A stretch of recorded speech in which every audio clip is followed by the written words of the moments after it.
Just keep it to yourself. You can trust me too. The cover-up continues in the brand.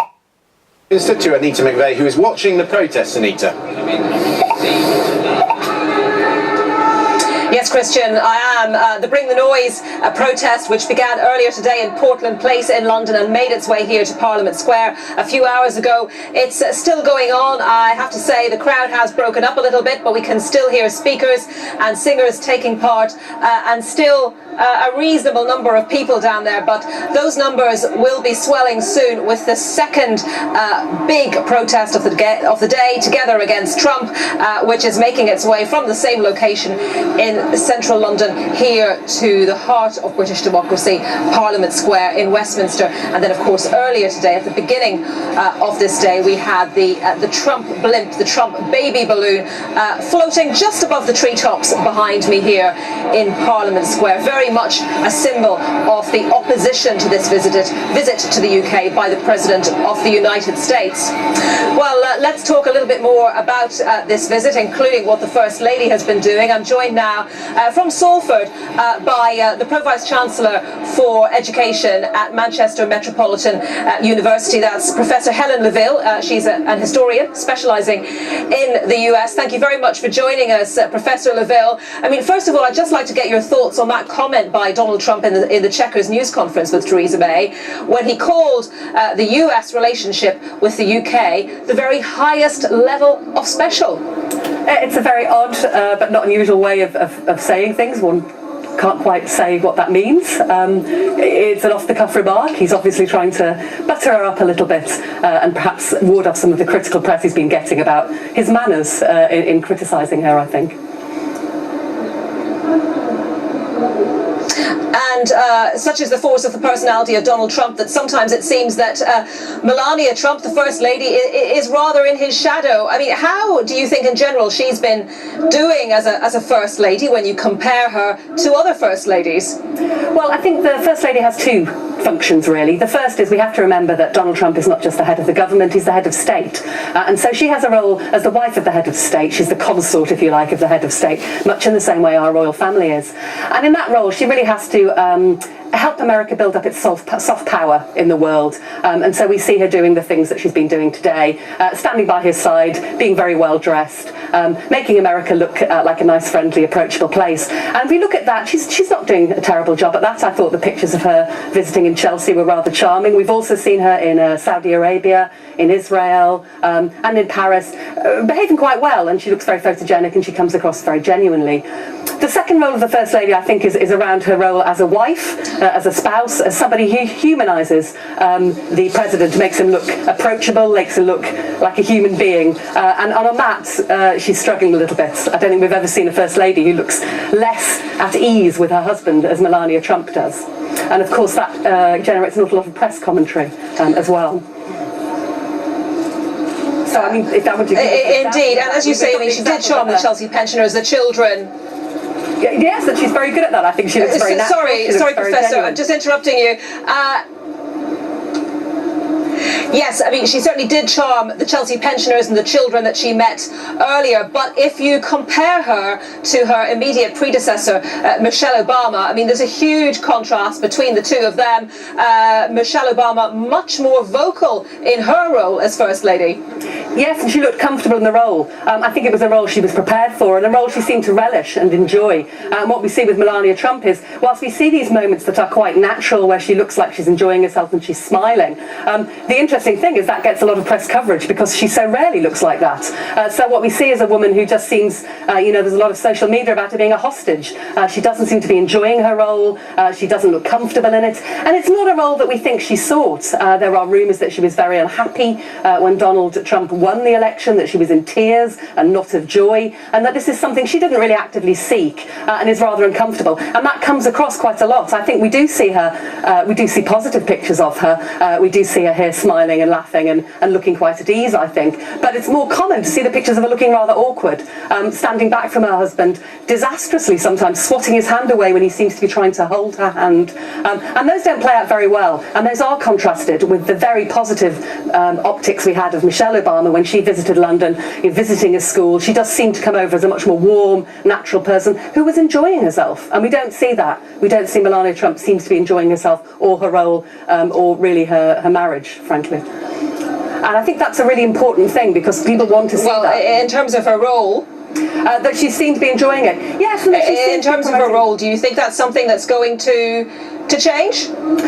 I don't think so, no. I think she's been silent this far. It'd be unlikely for her to break her silence and start to talk. I think that she'll carry on as she is. She may grow in a little bit of confidence. We may see a little bit more of her coming across more smoothly. The campaign that she's heading, the Be Best, it's very generic. It doesn't seem to have a lot going for it in terms of something you can latch on to. So I can't see that becoming a really strong campaign for her. So I don't expect to see it change. We did think she took an awful long time to move up to the White House, of course, and there was some thought that once she got to the White House she'd take a more active role, but we really haven't seen it, and we've seen her in fact disappearing from view. Now she did of course have health problems and she was having kidney procedure, but still she sort of disappeared off the public radar to the point where the press were making comments about it and it became a press story in its own right. It seems to me unlikely to change because we haven't seen any signals of it changing. We haven't seen any indication that she wants to take a stronger role. Okay, Professor Helen Neville from Manchester Metropolitan University, thank you very much for your time this afternoon. Well, let's just take a closer look now at what the First Lady has been doing today. Here's a report from Sean Lloyd. Melania Trump arrived in the sunshine at the Royal Hospital, Chelsea, to meet an audience of young and old. She joined in poppy making with pupils from a local primary school and seemed pleased to have their help. The First Lady wanted to meet children and yourself, and have the opportunity to promote her Be Best campaign, which focuses on young people's well-being. The Chelsea pensioners didn't know about her visit until this morning, but they were delighted to meet the First Lady, who was hosted on her visit by the Prime Minister's husband, Philip May. Did she win you two over? Absolutely. She won every person she met over. She did. And she came across magic. Absolutely magic. Didn't she, John? Yes. Yes. Absolutely. We tried for an invite, didn't we? Yeah. No, we did. She was brilliant. I don't think we'll be invited to the White House yet, but you can live in I hope. honestly think she'll go back and think this is one of the better things she did. I honestly do believe that. I do believe that. She rounded off this trip with a game of bowls. Despite her high heels, she seemed to take it in her stride. Sean Lloyd, BBC News, at the Royal Hospital, Chelsea. Well, I can talk now to Peter Goodman. He's the chief economist at the New York Times. He's a very short distance away from where I am in our Westminster studios. A very good afternoon to you, Peter. I mean, let's talk about, you with the Economist, let's talk about trade first of all, and that news conference that we saw at Chequers a little while ago. Theresa May talking about Donald and me and hopes for building an ambitious trade deal between the UK and the US. Donald Trump sounded slightly less positive, I think it's fair to say, than Theresa May on that front, or would you disagree? Well, I mean, he had trashed the idea of there being a trade deal in the Sun interview. He was clearly trying to do some sort of damage control in what, to the outsider, looked like the most awkward date of all time that we were privy to. He seemed to be going out of his way to, reassure the Prime Minister that he has respect for her, that it's still conceivable that there can be a trading arrangement. He did actually make it sound like there could be no trade, period, between the United States and the UK. Exactly. Okay. From Sky News. Why have you decided to come here today? Because he's a bigot and I won't stand for it, man. Thanks very much. So, obviously some forthright views there being expressed. There's another gentleman. Yeah. Tell us why you to support my sister. She's an American citizen. She's lived in Seattle for 30 years, and she's absolutely furious about Trump. And she would be furious with me if I didn't join this demonstration today. you think lots of people in America would actually support this protest? Absolutely. Certainly in places like Seattle, there's resist notices all over the place, all down the roads. It's resist Trump.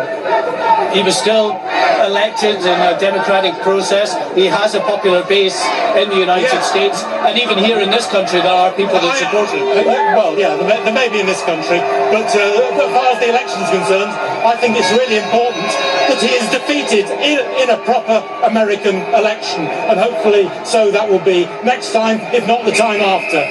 And you don't care about the message that this sends out, that people might be concerned about the UK's #1 ally, the head of state of that country, being offended by what he says here? Not at all. Not at all. All part and parcel of the democratic process. Okay, thank you very much, sir.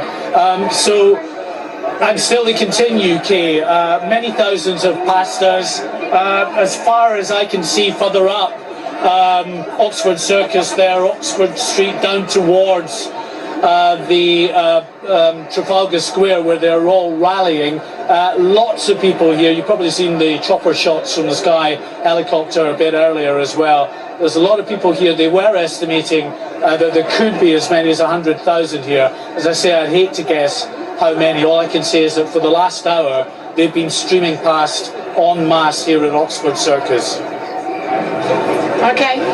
Thanks very much indeed, Mike. Thank you. Lots of placards there with people wanting to make their point about President Trump's visit here to the United Kingdom. If you were offended, we're very sorry we didn't write them. Now, let's take you to Bury, should we, to analyse President Trump's behaviour over the past few days. And joining us is psychologist Emma Kenny. Hi to Emma. Thanks for joining us. What are you making of the President's behaviour over the last few days?